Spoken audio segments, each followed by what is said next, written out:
pendidikan dan bimbingan. Konghucu hadir di Kota Rembang untuk mengadakan kegiatan. Seingat saya ini yang ketiga kalinya di tahun ini. Beberapa bulan yang lalu ada kegiatan kemah di Bumi Perkemahan Sudo. Kemudian sebulan kemudian ada kegiatan yang serupa terkait moderasi beragama juga di Hotel Polos. Dan ini yang ketiga masih mengusung tema yang sama, yakni terkait dengan moderasi beragama. Tentu harapan kita semua kegiatan seperti ini menjadi bagian dari ikhtiar kita bersama untuk mengabarkan kepada publik tentang pentingnya moderasi beragama bagi kehidupan kita bersama. Bapak Ibu yang kami hormati, tadi sudah disampaikan Pak Musen kupasan-kupasan terkait dengan moderasi beragama. Tapi saya akan menyampaikan secara yang santai-santai saja lah terkait dengan kegiatan ini. Bahwasanya kantor Kementerian Agama Provinsi Jawa Tengah telah lama karena moderasi beragama menjadi prioritas, program prioritas yang ada di Kementerian Agama yang secara langsung harus dapat dirasakan kehadirannya di masyarakat. Maka mau tidak mau kantor wilayah Kementerian Agama Provinsi Jawa Tengah melaksanakan beberapa program moderasi beragama dengan menciptakan beberapa inovasi atau satu gebrakan yang memang nanti kerukunan di Jawa Tengah itu akan semakin lebih baik lagi dan lebih kondusif. Kalau melihat dari banyaknya umat yang ada di Jawa Tengah, Bapak Ibu sekalian, kita ada total 36.455.899. Terdiri dari 6 agama, Islam, Kristen, Katolik, Hindu, Buddha, dan Konghucu.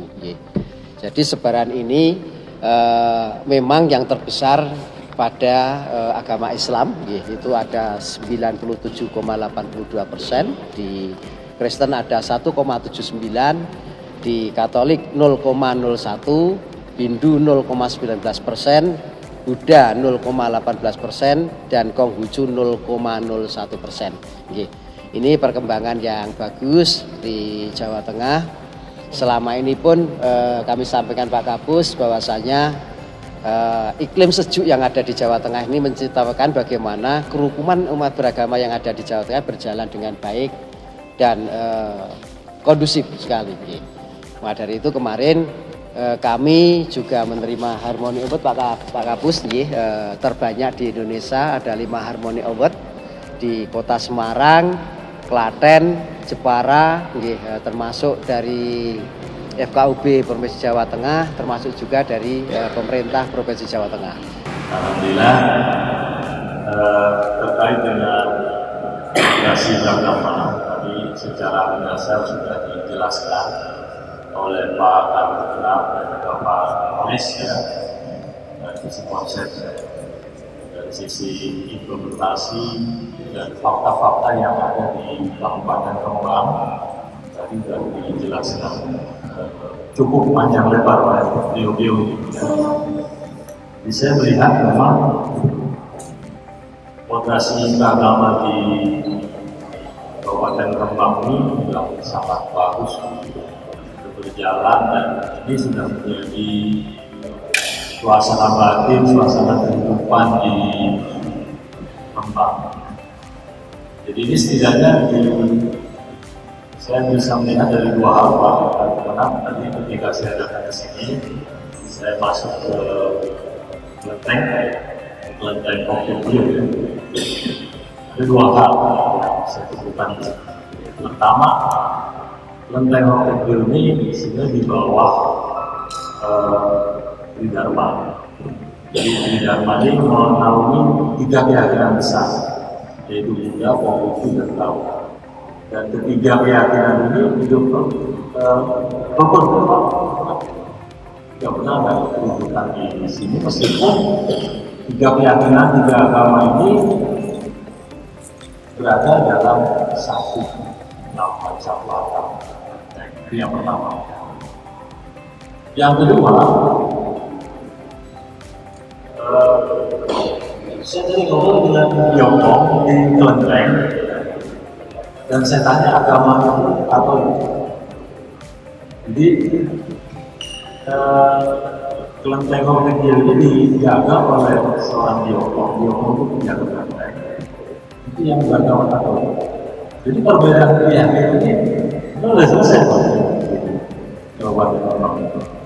Jadi tinggal kita bagaimana memperkuat melakukan diseminasi kepada masyarakat. Benar tadi disampaikan oleh Pak Renat bahwa yang dimoderasikan itu bukan agamanya, kalau agamanya itu banyak mengajarkan tentang nilai-nilai keadilan, ya, tapi cara pandang, sikap dan praktek beragama ini yang harus mencerminkan penghormatan terhadap martabat kemanusiaan, terhadap kemaslahatan, ini yang harus kita lakukan. Dan saya rasa ini sudah sangat bagus diulang dan tentu harus kita pertahankan terus, semakin bagus dan bisa menjadi model bagi daerah lain. Ya. Bagaimana membangun kerukunan di Kabupaten Lembang di tengah heterogenitas masyarakat yang ada. Oke, ini apa namanya bicara soal moderasi gitu ya. Saya sebetulnya agak sedikit apa ya bertanya-tanya. Ini apakah masih relevan atau tidak pertanyaan kalau kita ngobrolin moderasi beragama gitu ya. Kenapa gitu pertanyaannya? Karena sebetulnya kita sudah di tahun terakhir ya Pak ya dari RPJMN itu. Jadi sebetulnya kalau kita bicara moderasi beragama gitu, ini sudah memasuki tahun kelima sebetulnya kan pelaksanaan implementasi moderasi beragama di lingkungan Kementerian Agama.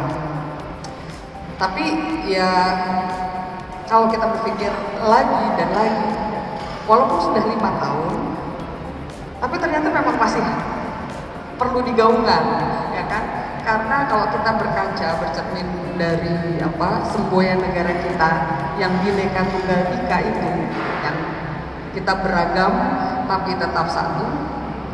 Nah, semangat keragaman, yang menjaga keragaman sebagai aset kita itu memang harus dipupuk terus-menerus. Jadi itu ternyata memang moderasi beragama itu nggak boleh dilihat sebagai satu proyek saja, gitu ya. Seperti yang banyak orang pikir, oh ya ini sekarang lagi musimnya katanya moderasi beragama. Nah sekarang masuk moderasi, nanti ganti lagi. Gak bisa begitu ternyata, karena itu harus ini memang sesuatu yang berkesinambungan, harus dijaga terus menerus dan memang harus dipelihara. Karena kita harus melihat sejarah mengapa akhirnya lahir pemikiran atau program moderasi beragama ini di tahun 2020 gitu kan. Nah ini berawal sebetulnya dari pemikiran ya kan, kita ingat ketika setelah masa reformasi itu berakhir, itu ada sedikit demi sedikit ada konflik ya, sedikit konflik sana sini gitu, dan banyak gitu makin lama hal-hal kecil ini sebetulnya konflik-konfliknya itu kecil, tapi konflik kecil itu kan harus di-manage ya kan supaya tidak menjadi besar. Nah ini banyak yang namanya konflik itu pasti awalnya bermula dari perbedaan gitu ya, jadi ada perbedaan lalu timbul konflik. Nah seringkali gitu ya penyebab konflik ini salah satunya gitu ya adalah pemahaman soal agama, itu yang sering menjadi perdebatan. Nah ini kan hal yang ironis gitu ya, karena agama itu pada hakikatnya itu kan mewujudkan perdamaian gitu kan, dia membina hubungan baik. Nah, tapi perbedaan pandangan yang berbeda gitu, tentang cara beragama ini seringkali di lapangan itu tidak semulus itu, sehingga maka lahirlah upaya-upaya untuk memelihara kerukunan ini yang merupakan aset utama bangsa kita. Jadi memang pas di awalnya gitu ya, sebenarnya kita nggak lihat dari kejadian-kejadian lokal di Indonesia saja pada waktu itu, tapi sebetulnya itu kan gejala global gitu ya, pemahaman gitu ya, perbedaan pemahaman yang sering menjadi sumber konflik atau sumber perselisihan.